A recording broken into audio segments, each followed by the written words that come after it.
Tá na minha vez de falar.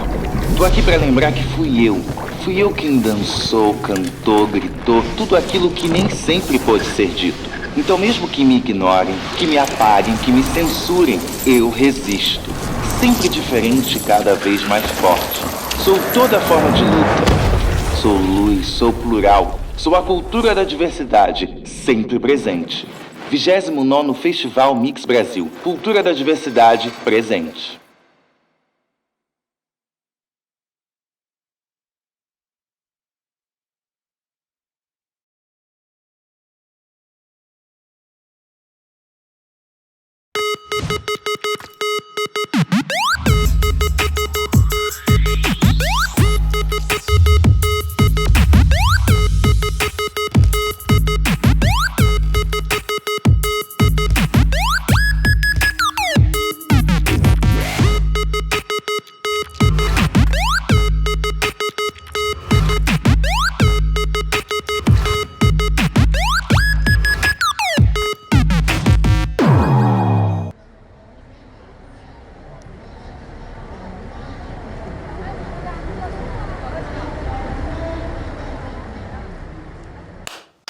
Canal Brasil é... O Canal Brasil é fluente em cinema. Respira cinema. Transpira cinema. Pira cinema.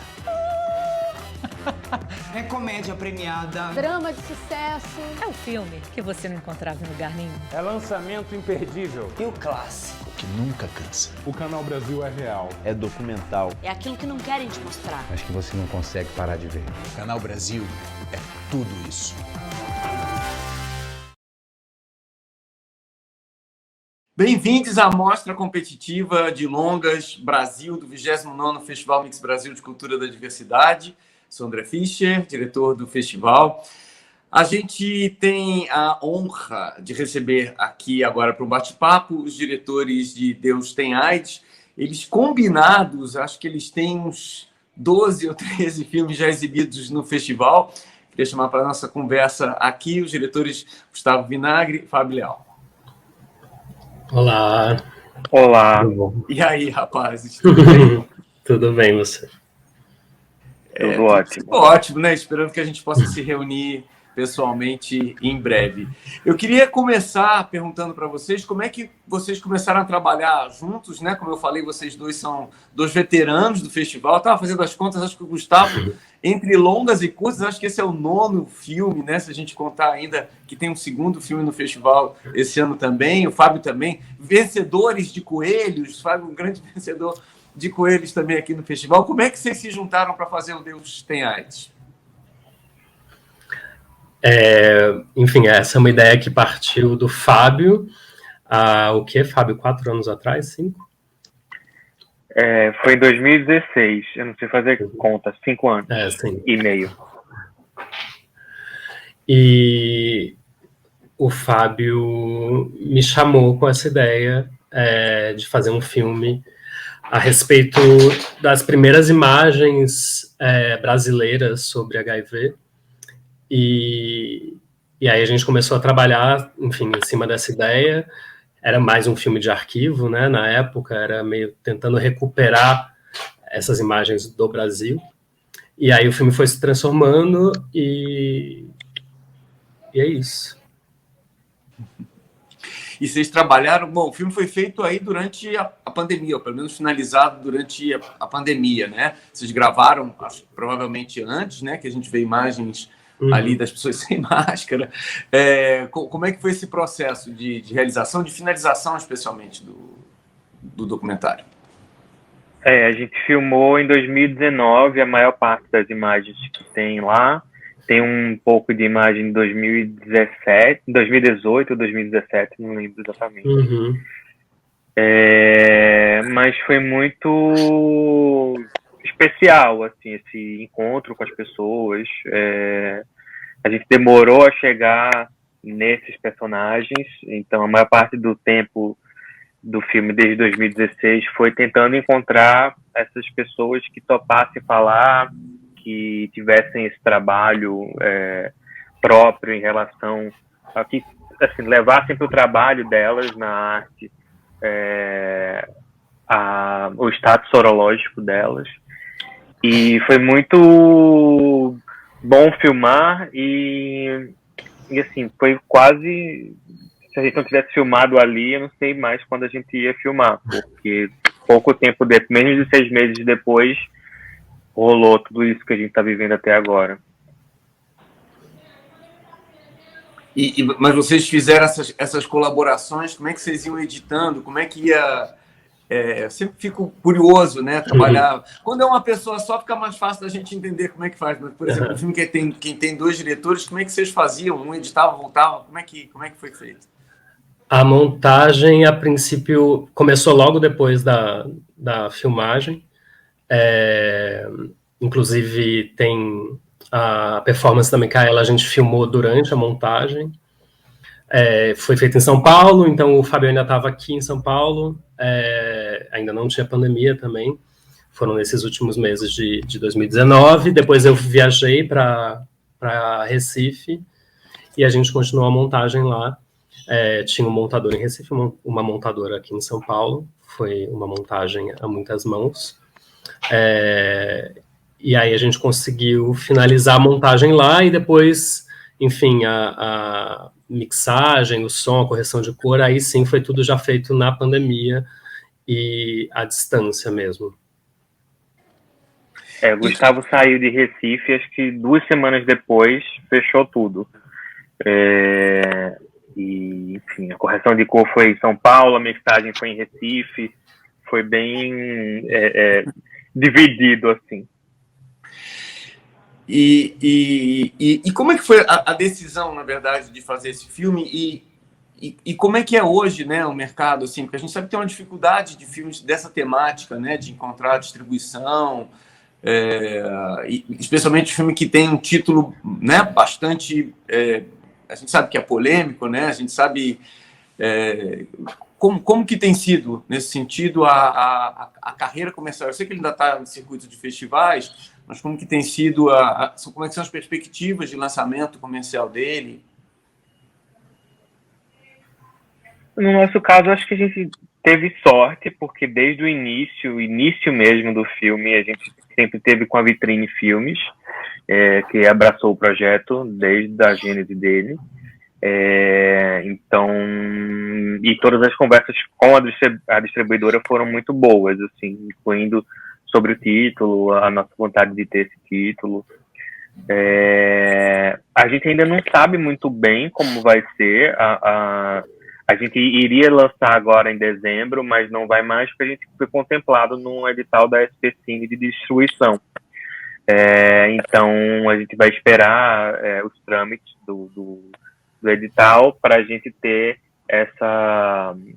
esse pouco de dinheiro a mais para ter debate, enfim, ter uma distribuição um pouco mais encorpada do que a gente teria se a gente lançasse em dezembro. Mas, enfim, a gente espera que as pessoas entendam o título do filme, ou que se pelo menos tenham curiosidade para saber por que o filme tem esse título e vão ver o filme, e dentro do filme existe uma dessas explicações para o título, e espero que cada vez mais tenham filmes com esse assunto, ou com personagens que são soropositivos, que não necessariamente isso seja o tema do filme, mas que eles estejam lá. Uhum. Na bolha dos festivais a gente tem sido bem acolhido, né? A gente ganhou agora o melhor filme no Queer Porto, foi selecionado para o IDFA, então a gente não consegue medir muito exatamente como isso vai se dar, né? Eu tinha alguma esperança de que a gente conseguisse sair ileso da polêmica, mas eu acho que agora, com as declarações do nosso terrível presidente, acho que vai ser quase impossível, porque isso está realmente muito em pauta, né? Mas é isso, a nossa intenção, acho que com o título nunca foi polemizar necessariamente, mas enfim, o título é justificado. Atenção, talvez. Chama atenção. Um título forte, né? Sim. E é isso, enfim. de uma visão religiosa também, se as pessoas realmente se dizem pessoas de fé e religiosas e que amam ao próximo, esse título não deveria ofendê-las também, né? Deixa eu perguntar uma coisa para vocês, porque são depoimentos alguns muito emotivos, né? As pessoas se abriram muito. Como foi para vocês chegarem depoimentos, né? Abre a câmera e as pessoas já vão soltando, falando. Teve uma preparação, teve um papo antes. Como que vocês chegaram, né, nessas, né, porque não é fácil, né, você extrair depoimentos tão pessoais de uma coisa tão, né, muito íntima. Como que foi a preparação, no caso, com os personagens, né, para chegar nesse nível de intimidade? Eu acho que variou muito de personagem para personagem. Havia personagens como o Ernesto, que é muito amigo do Fábio há anos, ou o Marcos Visnadi, que é o poeta que fez o verso que dá título ao filme, que é meu amigo de faculdade, e tinha outros que foi um processo de ir conhecendo, de ir encontrando, conversando, tentando também deixá-los mais tranquilos possíveis de como o filme seria feito, o mais transparente possível sobre qual eram os nossos objetivos. Alguns personagens, pouquíssimos, chegaram de última hora sem que a gente nem os conhecesse. Então, variou muito de personagem para personagem. Eu acho que com todos eles, a gente teve pelo menos um encontro, ou presencial, ou Skype, ou telefone, enfim, a gente teve pelo menos uma grande conversa antes, até para explicar qual era o nosso approach para o filme, porque alguns deles já tinham experiência prévia com câmera, e até com uma certa, não sei se essa é a palavra mais correta, mas uma certa fetichização de programa de televisão em cima deles, sabe? E a gente queria deixar bem clara a nossa visão, o nosso respeito, como é que a gente ia fazer. Vocês dois são dois diretores de ficção. Acho que o Gustavo ainda faz uma ficção documental, né? Ali onde esses limites ficam um pouco tênues. Fábio, pelo menos eu conheço os trabalhos mais de ficção. Como é que é lidar e fazer um documentário tão... Gustavo teve o Vilmar no passado, né? Que era um documentário mais documentário, mesmo, mas que também tinha uns toques ali de ficção. Como que é a diferença de fazer algum filme documentário mesmo ali, vida da pessoa, sem subterfúgio, se eu posso usar essa palavra, ficcionais. Para vocês dois, como é que é a diferença de um processo de um filme assim, documental, na veia? Cara, para mim, o cinema todo, para mim, quase sempre, no fazer, é história. Então, ouvir essas histórias,